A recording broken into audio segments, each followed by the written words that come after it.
All right. How are we? Facebook Live. It is a beautiful Sunday here in Bali. I just want to reach out and say hi to everyone out there in this virtual reality. I know there's the reality, and this is a beautiful thing where technology is medicine and it can connect us from anywhere in the world. So, guys, thanks for tuning in. This might be delayed.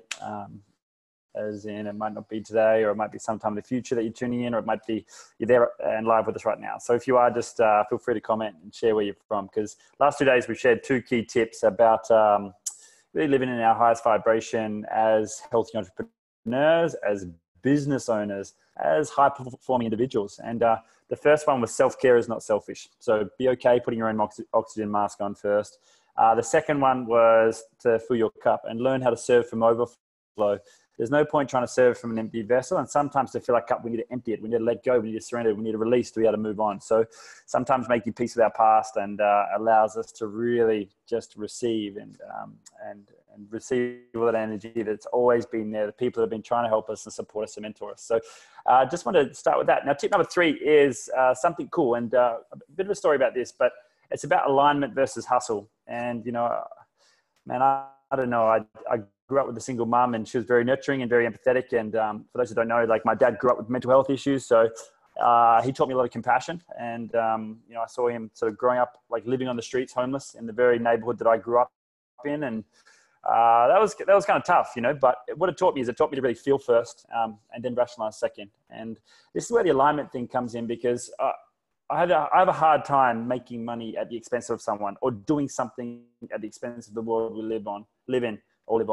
And, you know, unconsciously and consciously, we do it all the time. You know, we make these consumer decisions that aren't circular. I know that every time I jump on a plane, it's not fitting into the end goal, but I'll try to offset it some other way, right?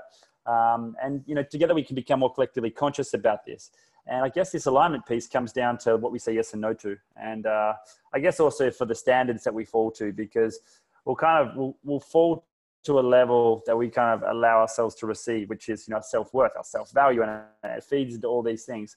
But with our internal compass, what I like to explain here is, like, imagine and just ask yourself, have you cast a future vision, something for 12 months or 10 years time, something positive, something inspiring, something that you're working towards?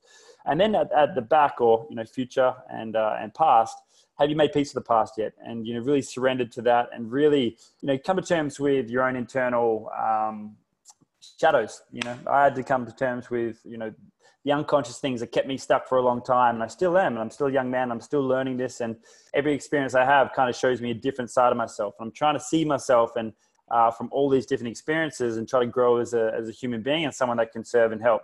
Now, once you've got a future vision and you made peace with your past, then you're in this present moment. The Eckhart Tolle thing, you know, live in the now, be present. But then it's like, cool, how do I make decisions left or right, up and down, yes or no? And I've found this hard along the way. I've said no to $250,000 like worth of investment. I've said no to partnerships and people that want to really expand things, blow things up really quickly. And I've done it based on the way they treat people with less. You know, I've seen the way that they treat, say, the wait staff whilst we're having a meeting. Or I just notice the way that they show up, and I'm sure people have done it with me as well. And I just notice the way that they kind of, the way that they are, because in this world, it's very easy for people to tell you something, but 70% of, I guess, communication is body language. And over time, like, we get to really see what people's values are versus what they say they are. So the alignment piece is really important, because if we've got a future vision, we've made peace with our past, we're living in the present, we're kind of clued in on who we are, and we can start to make good decisions. And if we then align up 4 things. So one is our genius, our unique skills and talents. So, you know, if you're a fish, get in water, don't try to climb a tree. That type of analogy, Roger James Hamilton talks about it a lot. Passion, you know, there's what are your top 5 passions? You know, for me, health and well-being and family and travel and these type of things. How can we align our unique skills and talents, our passions, our purpose? You know, the sustainable development goals, or the global goals, is a really good one to look at. Go do the sustainable development test and see which of the 7 goals you align with. And like, for me, it's like my passions are health and well-being. The sustainable development goal is goal 3, good health and well-being. You know, and then also, like, start to think about what are your values, and then start to maybe do the DeMartini test. And I'll share a link, and I've got access to all the tests that, you know, the DeMartini values test, the Roger Hamilton genius test, the passion test, the purpose test with the sustainable development goals. And you can kind go do them at your own pace, and then get your internal compass, a bit of reflective feedback, and know what it is. Because then what happens is, as you show up in the world, you can then reflect internally, providing that you're in a good space, and remember, like, we attract who we are and what we are. So if we're in a low vibration, maybe work internally and get that stuff sorted first. And then as we're kind of bouncing around in the external world, we're going, do we go left, right, up, down? And what we can do is we can go internally and go, okay, is this heading in the direction, the same future vision that I'm looking towards? Does it align with my unique skills and talents? Can I add value to them? Or is this something they can add value to what I'm doing? Have a look at passion. Is this something you're passionate about? Is it just going to be another thing that you do, another shiny object that you jump to, trying to chase money, where we know that money is just energy? It's not like a real thing, you know?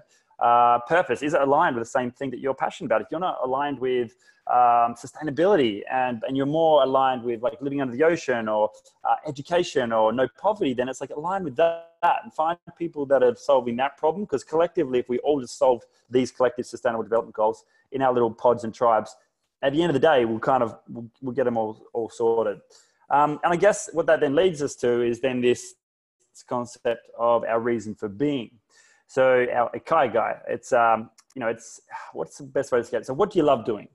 What are you good at? What are people willing to exchange value for? And what does the world need?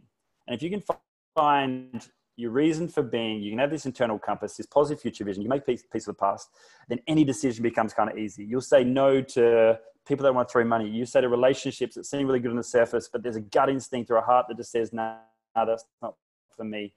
And there's no comparison, no judgment. You know, like I've had people work with me in the health and wellness space. I knew that wasn't their passion, but they were there because the opportunity was there. And it was cool. Like they learned, they self-developed, but eventually as they grew, they started to align their own internal compass, started making decisions in the same direction. Ultimately, we're all heading in the same direction, right? It's a time of all of us or none of us. We want to provide create a world or co-create a world that works for everyone, not just some of us. So I think that we're all heading there in the same direction on this telos of life, bouncing between pain and pleasure, using our internal compass to make good decisions and try not to bounce too much into pain or to stay too far in either of the extremes for long enough periods of time. And then eventually we start moving forward. So guys, hopefully that helps. That's tip number 3 is alignment. Align your internal compass. I'll share the test, figure out where your internal compass is, make sure you got a positive future vision, and then let us know if this helps you make any decisions going forwards. All right, peace out, guys.